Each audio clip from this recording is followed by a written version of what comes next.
अच्छे लोगों के साथ बुरा क्यों होता है।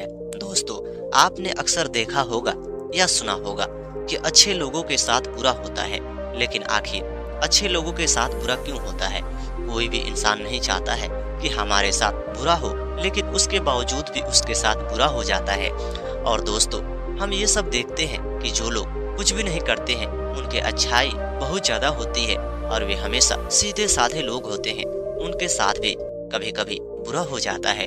लेकिन आखिर ऐसा क्यों होता है। दोस्तों, इसी के ऊपर आज मैं आप लोगों को एक छोटी सी कहानी सुनाने जा रहा हूँ। अगर आप इस कहानी को पूरे अंत तक सुनते हो तो आप लोगों को बिल्कुल पता चलेगा कि अच्छे लोगों के साथ बुरा क्यों होता है। आखिर हमारी कौन सी गलती होती है जो हमें तो लगती है कि हम अच्छे कार्य कर रहे हैं, लेकिन हमारे साथ वो बुरा हो जाती है।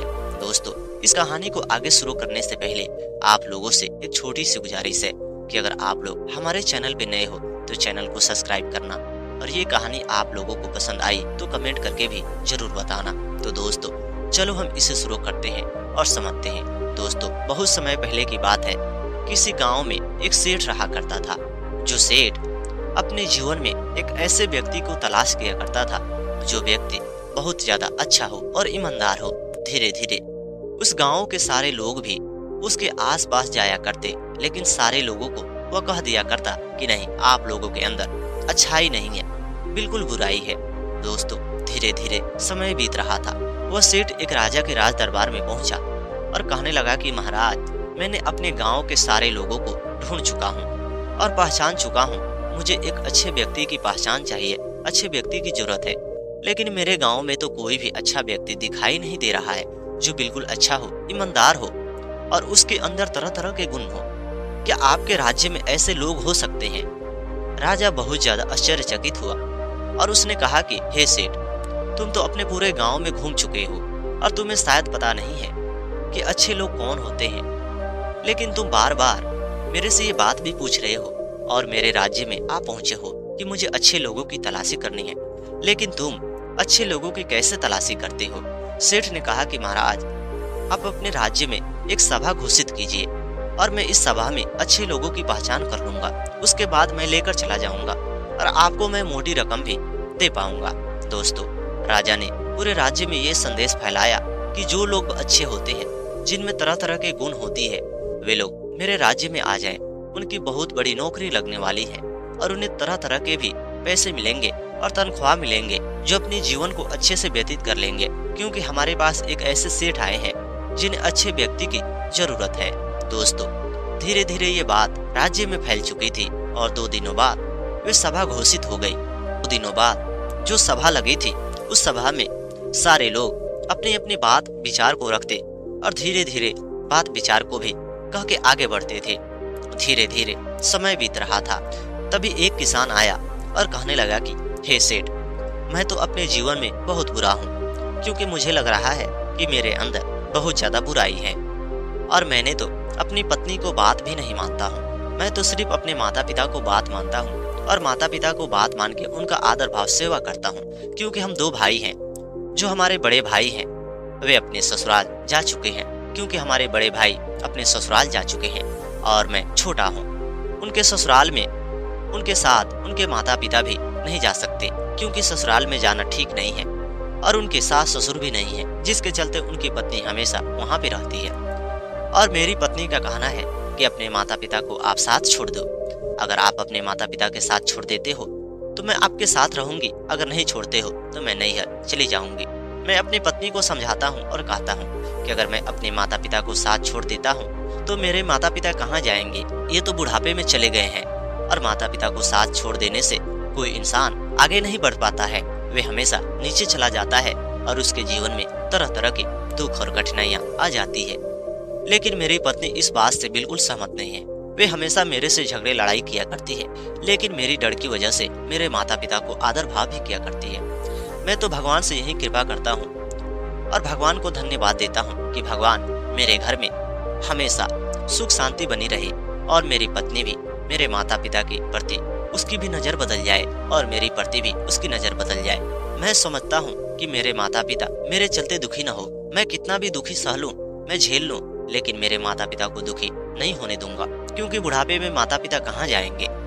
लेकिन मुझे लग रहा है कि शायद मुझसे कोई गलती हो रही है जिसके चलते मेरी पत्नी उदास हो रही है और वे दुखी बैठी हुई है। जब ये बात को वह सुनता है सेठ उसने कहा कि हे राजा, आप सभा को यहीं पे खत्म कर दो। मुझे उस व्यक्ति को पहचान हो गई जो व्यक्ति बहुत अच्छा है, उसके साथ मुझे रहना है और उसी के साथ मेरे को अपने जीवन को ही बिताना है।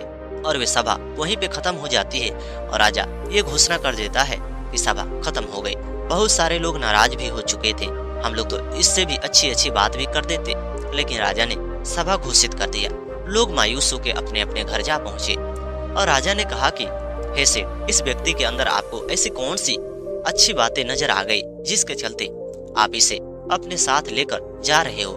उसने कहा कि हे राजा, आपको मालूम नहीं है कि जो भी इंसान अपने माता पिता को आदर भाव करता है और अपनी पत्नी को वह हमेशा संभाल के रखता है, चाहे उसकी पत्नी उसके माता पिता के आदर भाव करे या नहीं करे, उसके बावजूद भी वो अपनी पत्नी से हमेशा दो बातें सह लेता है।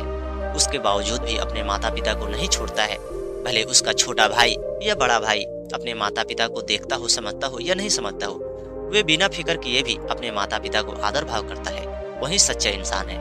और उसी के साथ भी मुझे रहना है और उसी के साथ भी मुझे अपने राज्य में जाके रहना चाहिए। दोस्तों, राजा को वो कुछ पैसे दे देता है और उस किसान को वहां से ले जाने की कोशिश करता है, लेकिन वो किसान सीधे मना कर देता है और कहता है कि हे सेठ, मैं आपके साथ नहीं जा सकता हूँ। मैंने तो कहानी आपको पूरी तरह से सुना दिया, लेकिन उसके बावजूद भी आप मेरे को यहाँ से घसीट के लेकर जा रहे हो। आपको शायद पता होना चाहिए कि मैं अपने माता पिता को कभी भी नहीं छोड़ सकता हूँ। तभी वह सेठ कहने लगा कि हे किसान, तुम्हें पता नहीं है कि तुम अपने माता पिता को अगर साथ छोड़ देते हो तो तुम्हें बहुत ज्यादा मोटी रकम मिलेगी। उसने कहा कि मैं मोटी रकम लेकर क्या करूंगा जब हमारे माता पिता मेरे साथ नहीं रहेंगे। सेठ ने कहा कि मैं बहुत सारे नौकरों को लगा दूंगा, तुम्हारी पत्नी का देख रेख करेंगे, तुम्हारे माता पिता की देख रेख करेंगे। तुम्हारी पत्नी जो तुमसे हमेशा नाराज रहा करती है वे कभी भी नाराज नहीं रहेगी।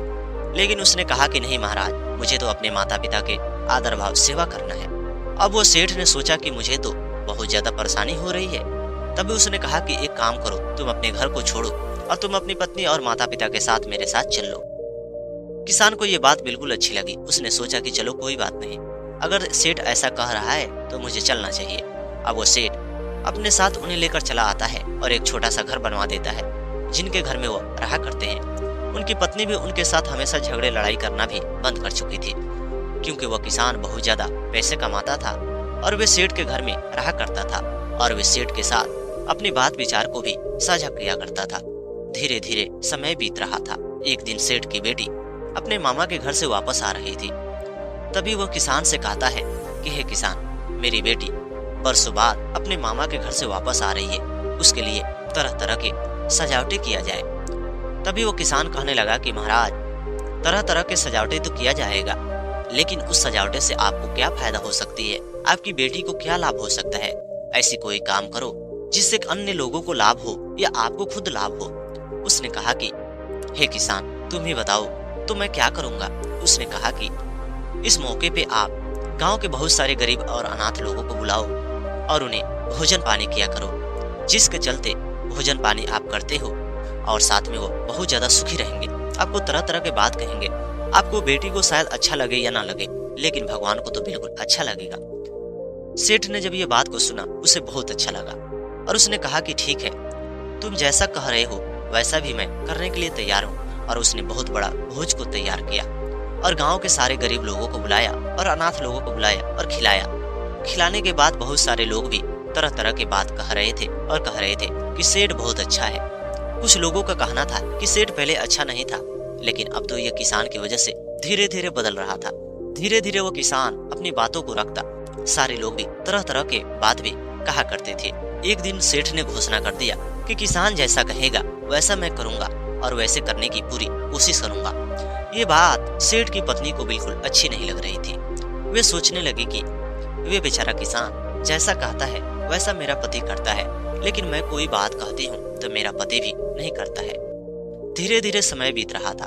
अब वो किसान कहता कि सेठ आपको ये काम करना है तो वो करता, और वे कहता कि नहीं करना है तो नहीं करता।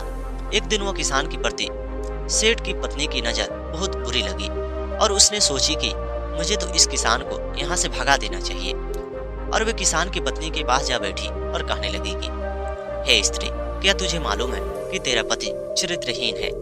अब यह बात सुनने के बाद उसे बहुत बुरा लगा। वे कहने लगी कि आज तक मेरे पति के बारे में कोई भी ऐसा बात नहीं कहा है और आप ये बातें कह रही हो। शायद आपको ये बात बिल्कुल अच्छी लगती होगी जिसके चलते आप कह रही हो। अब वो सेठ की पत्नी वहाँ से वापस आ गई और वे कहने लगी कि ठीक है, अगर तुझे विश्वास नहीं हो रहा है, जब ये बात तुझे सामने पता चलेगा तो तुझे विश्वास हो जाएगी। वे गांव के सबसे खूबसूरत लड़की को बुलाई और कहने लगी, ये ले, तू सबसे अमीर हो जाएगी और तू तो गरीब जीवन बिता रही है। तेरे पास गहने हो जाएंगे, पैसे हो जाएंगे। पहले ये अपने घर पे रख के चले आ, उसके बाद तुझे एक काम करना होगा। जो किसान है, तू किसान के कमरों में अकेले घुस जाना और श्रृंगार करके घुसना, जिसके चलते घुसते ही दरवाजे को बंद कर लेना और जोर जोर से सुर मचाना। उसके बाद मैं आ जाऊंगी और तेरा काम तो वहीं पे खत्म हो जाएगा और तू अमीर बन जाएगी। लेकिन ये बात किसी को पता नहीं चलनी चाहिए कि तूने मेरे लिए ये सब काम किया है। दोस्तों, ये सब बात करने के बाद वो लड़की अपने घर पे गई, सोने को रख के आई और साथ में पैसे भी रख के आई और वे तरह तरह के श्रृंगार की सेठ की पत्नी के साथ वो बहुत ज्यादा श्रृंगार करी। और करने के बाद वो सेठ कहीं पे गया था। उसी बीच वह किसान लोगों से काम करवा रहा था और वे एक कमरे में बैठा था। अचानक वो उसी के कमरे में घुस जाती है, जो किसान को थोड़ी सी गहरी नींद में चला गया था, और कमरे में वो बंद कर देती है। बंद करने के बाद वो किसान के साथ बदतमीजी करती है, सारे कपड़े निकालती है, जिसके चलते अब वो शोर मचाने लगती है। किसान भी घबरा जाता है। तभी वह सेठानी बाहर से दरवाजा बंद करके उस किसान की पत्नी को बुलाती है और कहती है कि चल, तू मेरे पास चल। तुझे तो विश्वास नहीं हो रहा था कि मैं जैसी बातें कह रही हूँ बिल्कुल सही कह रही हूँ, लेकिन तू अपनी आंखों से देखेगी तो तुझे बिल्कुल विश्वास हो जाएगा। और वे जैसे दरवाजा खुलती है, उसमें से एक सुंदर सी नारी निकलती है, जिसके कपड़े फटे हुए थे और किसान के साथ भी वे बदतमीजी की थी और किसान के ऊपर भी वे आरोप लगा रही थी, जिसे देखकर किसान की पत्नी को कुछ समझ में नहीं आ रहा था।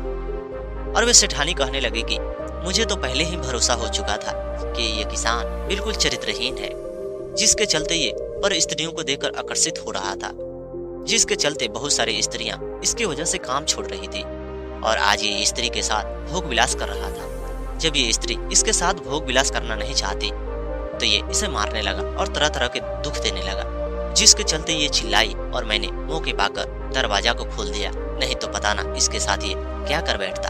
और ये किसान तो बहुत बुरा है, ये हर एक स्त्रियों को बुरा सुझाव देता है और कहता है कि मुझे तुम लोगों से प्रेम हो चुका है, मुझे तुम लोगों से प्रेम करके विवाह करना है। और ये सारे स्त्रियों का जीवन ऐसे ही बर्बाद करता है। पता नहीं ये कितने स्त्रियों को अपने जाल में फंसा के बर्बाद किया होगा। ये बात जब सेठ तक पहुंचती है, सेठ भी आता है, लेकिन सेठ को बिल्कुल विश्वास नहीं हो रहा था। अब वो किसान रो रहा था। उसे समझ में नहीं आ रही थी कि मुझे क्या करना चाहिए और क्या नहीं करना चाहिए। तभी उसी बीच एक सन्यासी आते हैं और वे सन्यासी पूरी बात को समझते हैं और कहते हैं कि हे सेठ, इस किसान के ऊपर जितना सारा आरोप लगाया गया है वे सारा आरोप बिल्कुल गलत है। और वे पूरी बात को बता देते हैं और वे अपनी जादुई शक्तियों को चलाकर उस स्त्री को मुंह को बंद कर देते हैं और वे अपने आप ही सारी बात को बक देती है और कहती है कि सेठानी ने मेरे को ऐसे ही कहा था और मेरे को इतना सारा गहने दिया था। अब तो सेठ सेठानी से बहुत ज्यादा नाराज हो जाता है। सेठानी को और साथ में उस स्त्री को दोनों को जेल में बंद कर देता है और उन्हें कड़ी से कड़ी सजा देता है। दोस्तों, बाद में वह किसान कहता है कि हे सेठ, उन दोनों स्त्रियों को छोड़ दो, वे ना समझ थे, उनसे गलती हो गई और इंसान से गलती होती है। ये सब देखकर सेठ हैरान हो जाता है और आश्चर्यचकित हो जाता है और कहता है कि देखो, तुम तो बहुत अच्छे लोग थे और तुम्हारे साथ ये लोग बुरा कर रहे थे। इन्हें ऐसे करने से तुम्हें रोकना चाहिए, लेकिन तुम तो इन्हें बचा रहे हो। तभी वो कहने लगा कि हे सेठ, कभी कभी ऐसा हो जाता है कि अच्छे लोगों के साथ भी बुरा हो जाता है, लेकिन अच्छे लोग हमेशा अच्छे होते हैं। चाहे उनके साथ कितना भी बुरा क्यों ना हो जाए, वे हमेशा अच्छे ही रहेंगे। दोस्तों, इस तरह वह सेठ ने उस किसान के ऊपर भरोसा किया और वे किसान अपने माता पिता को आदर भाव में कोई कमी नहीं रखा। तो दोस्तों, इस कहानी को सुनने के बाद अगर ये कहानी आप लोगों को पसंद आई होगी और समझ में आई होगी तो कमेंट करके जरूर बताना, और चैनल पे नए हो तो चैनल को भी सब्सक्राइब करना।